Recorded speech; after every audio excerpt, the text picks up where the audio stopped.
Hello, and welcome to Coffee with Coach. February is Black History Month, so while everyone talks about where we've come from, today I will be talking about where the African American Church is today and where it is going. A very interesting conversation with Cedrick Bridgeforth. Stick around for Coffee with Coach. I'm Steve Petty, and I have 3 goals for these videos: to help you become a better pastor and leader, to save you time and money, and to help educate, to energize, and motivate you to energize and motivate your church. Today's coffee cup comes from the Tournament of Roses Centennial in 1989. From 1981 to 1990, I served as the senior pastor at Holliston Avenue United Methodist Church in Pasadena, California. Serving Holliston Avenue meant that December was only partly about Advent and Christmas.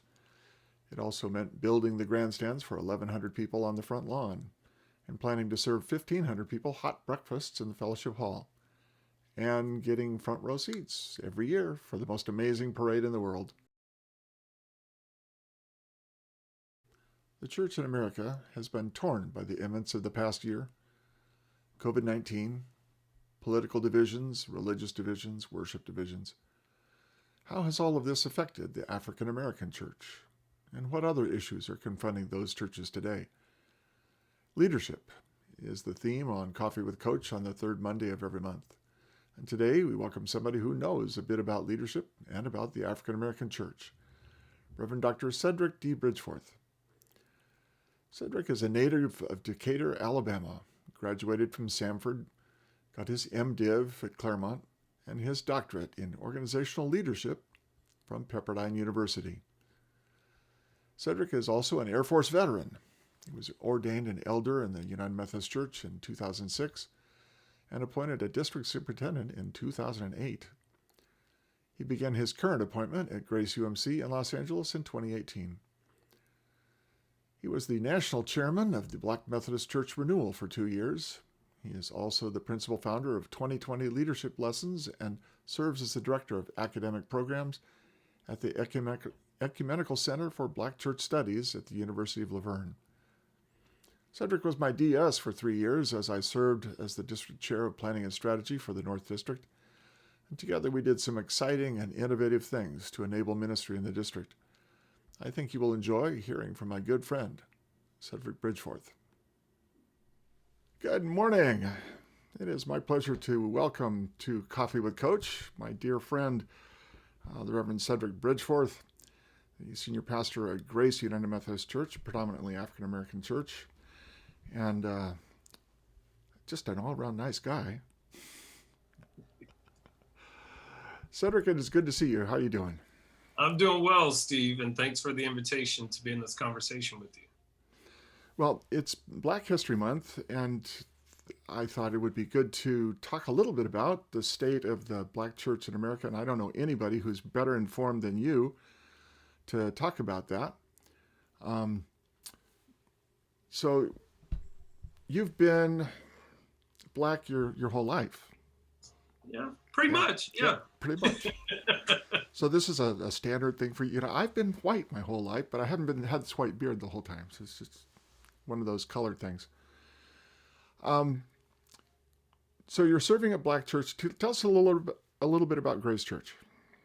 Yeah, Grace Church is a wonderful church, one I've known long before I was called to pastor it in 2018. It's located kind of on the west side of South LA. So it's sort of where Culver City, Inglewood, and LA all meet up. So it's an interesting part of the city. The church was actually an EUB congregation at the time of the merger. So it brings forward some of that history. It's very involved in the local community with some of the feeding programs, supporting supportive housing efforts in the area, very politically engaged as well, has a long history of supporting education, particularly with young people and also those who are furthering their education in college as well. So you said very politically engaged. Yeah, very. The past year has been very politically engaged for the whole country. How has the Black Lives Matter movement, the whole milieu that's gone on with this last year, how's that affected the church, and how's the church responded? Yeah, it's been interesting. This church, as I have understood it through the years and have come to know it intimately as pastor, have really been involved in LA politics, not so much the national sort of scene. But as the civil and social unrest really kicked into high gear back last year in the midst of this coronavirus pandemic as well, I was really pleased to see how our justice ministry just ramped it up a notch. They've really just been focusing on ending mass incarceration and collaborating with some of the national efforts around that work, but really just doubled down on getting involved in the local block clubs, the community meetings, that involved the LAPD and also the Sheriff's Department, and really calling in, I guess you call them local favors, the people local favors. Local favors, people they've helped to get elected, people they've invited to the church to speak, to participate, really just calling them to account, and bringing in those regular updates, so much so to the point that our Council District 8 council member, now does weekly updates. And that's a direct result of our folks, like, just saying, you need to tell us what you're doing as it relates to, this work around being anti-racist and our policies, and how we're moving that forward within the city of Los Angeles, but also what we're doing to bring about an end to this pandemic that's killing many of our people as well. So real pressure put on folks. That's a good segue. How's the pandemic affecting the church? You read the papers and they talk about the fact that the virus seems to be affecting people in the African American community at a higher rate. Are you seeing that within your local church, and how's that affecting the congregation? Yeah. The actual congregation itself, we have not had any reported deaths of individuals due to coronavirus. We have had, it's been in the single digits though, of individuals who have shared that they have, contracted the virus and have clearly, survived, with a few exceptions. There, but the response has really been great. Members have really done a good job of checking in on each other, particularly those who live alone or those who live in facilities, and have really stepped up, supporting each other, making sure people have the technology they need, not just to connect with worship, but also to be able to connect with local supportive services that are still available in the area, showing people how to download apps, because many of our folks had flip phones and didn't have email addresses at the beginning of this pandemic. And so now those same folks have iPads and iPhones, and they know what Grubhub is, and they have grown accustomed to Zoom and can do more than a conference call to access other folks outside of their homes or the facilities where they live. And that's happened because the members of the congregation, but also members in the community, have really band together to check on their neighbors, check on that lady down the street or that guy who lives upstairs that they, haven't seen lately. So a real eye out on the neighborhood and for neighbors is a real, I think, a positive thing that's come from this. Excellent. That's good to hear. Back to the Black Lives Matter movement. Some pastors have gotten very involved in that. Some of the black pastors have kind of avoided that as a political thing. How has that affected different black churches as they've, some pastors have embraced it, some haven't? Mm-hmm, mm-hmm. Yeah, good question, Steve. And as I've done my research over time, really studying the civil rights movement which was not just 2 or 3 years in the 60s, but was, just about 3 decades of movement, starting as far back as the 30s and moving forward. The church, I think historically there's this naming that the Black church, was the, gave birth to the civil rights movement. And by all accounts, that is true. Mm-hmm. And has remained engaged. However, anyone who would assume that all Black churches were on the civil rights bandwagon would be sorely mistaken.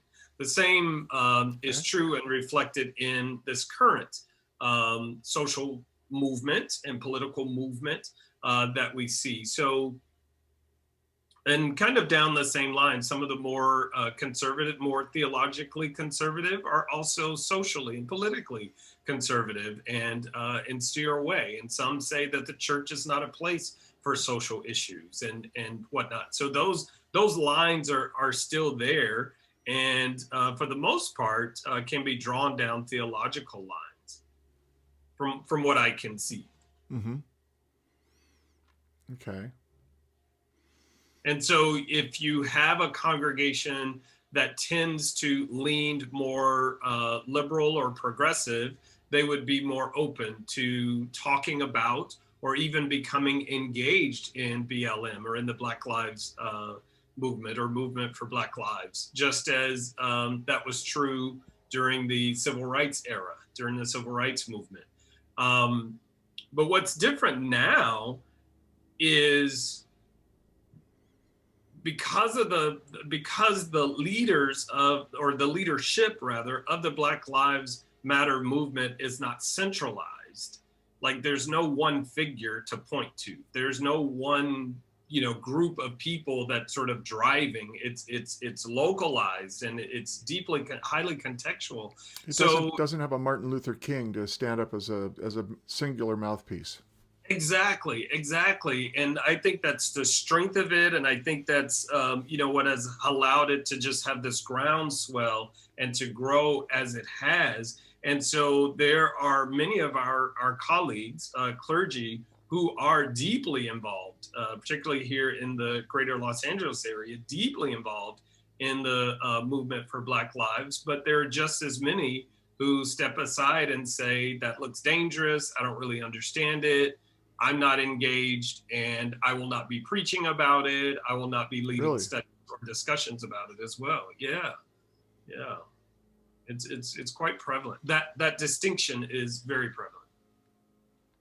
Okay. And you said it's about 50-50. From the people I interact with across the country, I have the privilege of being in spaces with Black clergy across the country. And it does seem to be about 50-50. And the folks' politics and their theology tend to align. And I guess there's some upside to that. However, when people are dying all around us, something ought to be awakened in our theology that, then drives our politics and not the other way around. One would think. Well, we find ourselves, just as a nation, apparently divided almost 50-50 on just about everything these days. Mm-hmm. A very strong right and a very strong left, and not a lot of people in the middle. So that's also a problem within the Black church. Oh yeah. Always has been, and I think now it's just okay to name it. There seems to be some sort of comfort in naming. I will or I won't participate, and I think part of it is because of the larger divide, in our greater society, is that it's okay to name sides, and the middle is not a comfortable place to be. Yeah, we're willing to stake our flag, put it on our front lawn. Mm-hmm. Mm-hmm. My neighbor had his Trump flag out until last week. In our neighborhood, we assumed if you didn't have out a particular sign, it was a sign for the other side. Mm-hmm. So it didn't matter what sign you had out. We made assumptions about no sign at all. All right. Well, my sign simply said vote. It was a purple sign that had vote on it. So, how has all this pandemic and political schism, how's it affected attendance and morale within the church? Are things going better? Are things going worse? What's your take on that? Yeah, I can speak about that locally, just particularly to the context where I serve, and then more broadly as well. But locally, it's fortunate and unfortunate, I guess. In some ways, our average attendance is much higher online because all of our services, meetings, everything is online. So our participation is much higher, and our giving is through the roof. I thank God for that. I see more consistent participation from folks since we've been in our online platforms, and that's across the board. That's from worship to the various committee meetings that happen and the small groups and study gatherings that happen. There's a greater consistency. And I think some of that has to do with the immediacy and the access that's available when you're just at home and you can click on, do what you have to do. You don't have to get in your car. You don't have to drive anywhere, which is interesting because over 90% of our folks at Grace live within 10 minutes of the church anyway. And that's an unknown phenomena in most of our Yeah, community. yeah. But even those 10 minutes can be a problem sometimes. But what I've heard, particularly here in the Los Angeles area and in Southern California, meeting with some of our African American clergy on a regular basis to just try to get a handle on what's happening and what's working, what's not working for people. Some folks are still struggling to get online. Many of their people, just don't have internet access. And if they do, they don't know how to work it, Mm-hmm. right? They haven't figured that out. So some of them are still doing worship like via conference call where people are calling in, listening, not actually able to see and participate in that sort of way. And those are the places that were already struggling to connect and to get together anyway. And so now we've added this digital divide, which just makes it even more difficult for folks. And it seems the phenomena, if you don't show up, neither does your money. That seems to continue online. So those places that were already struggling continue to struggle even more with how to connect people with the greater mission that goes on, even if worship is not happening.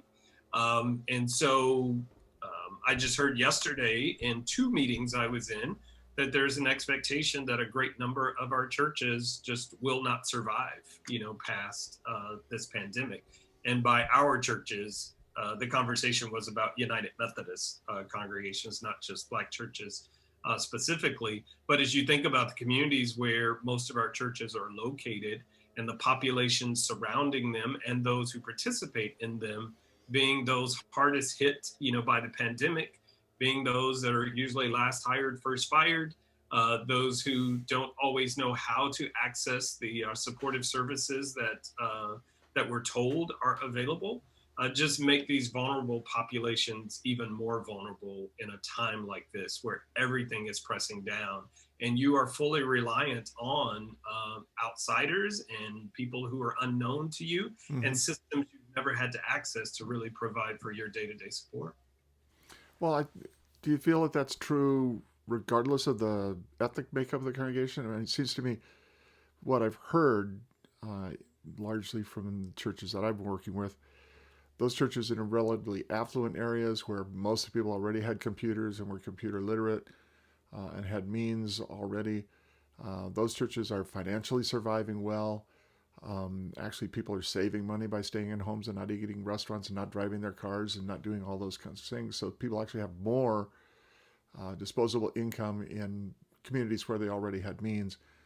Communities where there was not so much wealth, um, people probably didn't have computers. Children didn't have laptops to get online for schoolwork. People were not able to get jobs that allowed them to work from home by a computer. And so those churches really struggled as people lost jobs, lost income, and the church then struggled with contributions and participation, both. Mm-hmm. I think that's been one of the things that people don't understand about the pandemic is that it really is created an even larger economic divide in society and in churches and in schools and cultures generally. Yeah, and even, I mean, I'm fortunate as to where I live, Grubhub is a thing, Uber Eats and all that, that's a thing, right? Just because of where I'm situated in the city. But if you go a quarter mile east or south, you're in a no man's land, to where, you basically just have fast food.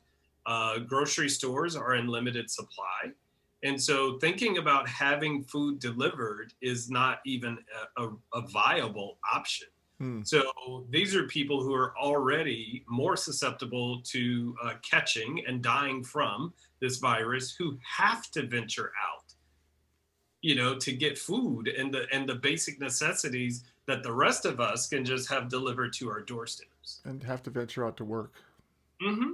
and, Mm-hmm. and are Yeah. in jobs that where they're required to be on site to work. Yeah, you venture out to work, and then the kids who are left to school themselves. Right? There's a recipe for success, right? Yeah, So, I know what kind of a student I would have been. Not necessarily the best. yeah, and there was already this groundswell that I don't think enough of us have were paying attention to and supporting in regular times, in the olden days, of 2019 and early 2020, and in many of our communities, in our Black and brown and communities, we have this phenomena where there are this exponential number of grandparents raising grandchildren, right? So there's a generational disconnect between the primary caregiver and the one who's receiving the care.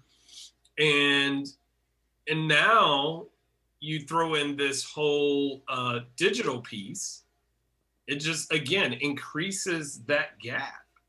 And then you throw on top of that an aging or ill parent that grandparent, is also having to care for.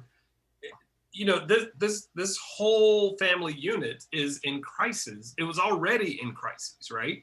And so now we add on this pandemic, we add on this necessity to continue to work in industries that continually expose people day by day, who are going in and out of the house and having to, go in outside of the area to get the basic necessities. And the idea of providing care and even offering hope in the midst of that is pretty high proposition. It's pretty high. Hence, the pandemic has actually seen not only an increase in deaths due to COVID-19, but the homicide rate nationwide is just exploding. Suicide rate is up. People are in those desperate situations without adequate solutions, are taking their own lives and getting angry and taking others' lives. It's a tough place to be. Your church has been involved socially in the community, and you talked a little bit about that, and you've talked about the lack in some places of care. How is the church responding missionally to its community and reaching out, and are other Black churches doing that as well? Yeah, that's really been I think I talked about hope earlier, right? I think it's been a sign of hope, a light in some of these places. Most of our United Methodist congregations in LA actually consented to be voting centers, right? So, doing our civic duty there, Mm-hmm. and you get compensated for that. The county compensates you for that as well. But the bigger deal is to we're not using the buildings, so somebody can, and at least take care of that part of what needs to happen in our civic society. Again, engaging, and not just in antagonistic ways, but really engaging our council members and supervisors in ways to bring about greater partnership of how we can utilize some of our facilities that are not being used by us, to use our parking lots and even some of our larger gathering spaces for some of the services that they've been struggling to roll out. because we know in our communities, these are the places where you don't have large swaths of land. You don't have big buildings, where people can gather, but churches, we have those. And so most of our churches have made those connections with the LAPD, with the LA County Sheriff's Department, and then also with social services to make our spaces available. Where we have come up short is around the homelessness issue and dealing with LAHSA, with the LA Housing Authority, and trying to provide temporary but also long-term supportive housing for our friends and neighbors who are houseless.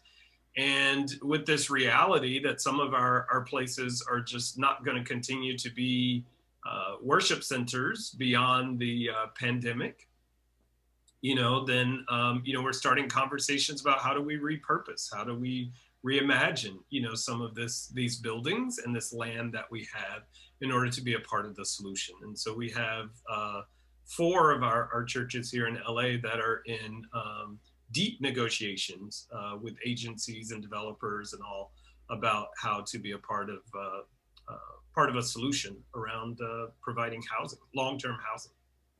Excellent, excellent.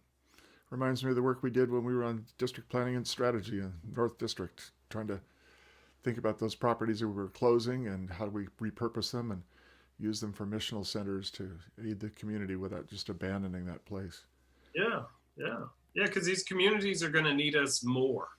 They're going to need us more than they ever have. And we have to prepare ourselves to do more than just offer songs and prayers and mentioning of thoughts, and actually take what we do have, these non-producing assets that we have, and turn them into reservoirs of hope and light, right in the center of these communities that we have claimed to love and to care for decades. My interview with Cedrick also included some thoughts on worship and preaching in this time with in-house versus online worship. I will be sharing that part of the conversation next Monday. Fourth Mondays on Coffee with Coach are always about preaching and worship, so I hope you will join us next week for Coffee with Coach. And as always, if you found this video valuable and want to be reminded in the future when I post new videos, please feel free to click on that subscribe button right down there in the corner, and you'll be notified. Have a great day. See you next week on Coffee with Coach.